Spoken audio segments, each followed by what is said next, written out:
6 hours or so, the Supreme Court really affirmed the two strands of my entire life's work. Thank you, SCOTUS Care. Let's give a shout out to the fact that the Affordable Care Act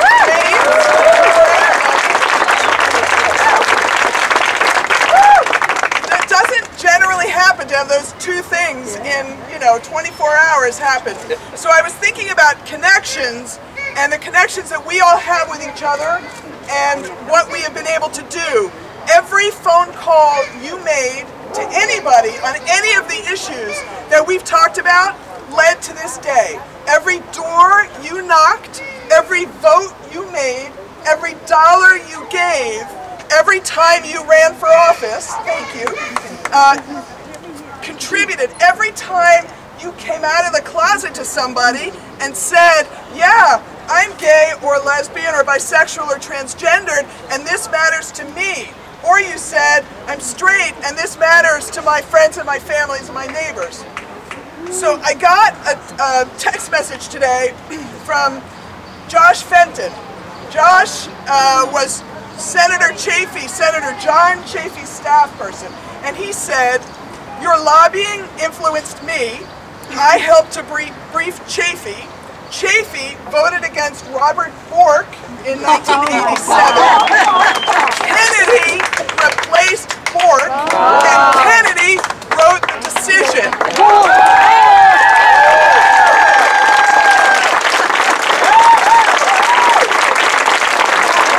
Everything we do matters. I said to Maria today, your wife Laura ran against the Senate Judiciary Chair. He recognized that he needed to let the vote come out of his committee, so it got to the Senate floor, and we got marriage.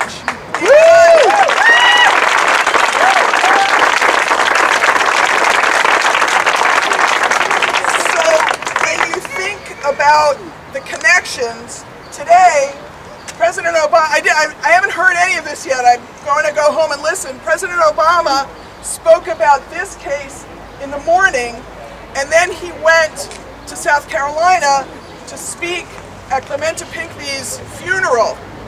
And so when we are on that hill, and we are looking at that mountain has a lot of rungs to it. It has every child, as Kate said, who is at risk of being kicked out of their house because they are gay. Every transgendered person who is at risk of being kicked out of their house or worse because they are transgendered. Every senior who can't feel safe in where they live because they are gay. We have a lot of rungs, and we have everything that is happening in South Carolina to fight for, and everything, as Rodney said, that is happening in Ferguson to fight for. It is one thing. It is one thing. And it is our responsibility. It is our responsibility to wake up tomorrow morning and feel thrilled and proud and keep fighting. I want to read one quote from the decision that my friend Beth Cotter posted this morning, and it gave me shivers this morning, and it may give you this as well.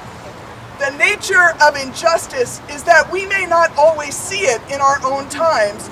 The generations that wrote and ratified the Bill of Rights and the 14th Amendment did not presume to know the extent of freedom in all its dimensions, and so they entrusted to future generations a charter protecting the rights of all persons to enjoy liberty as we learn its meaning. When new insight reveals discord between the Constitution's central protections and a received legal stricture, a claim to liberty must be addressed. Thank you for every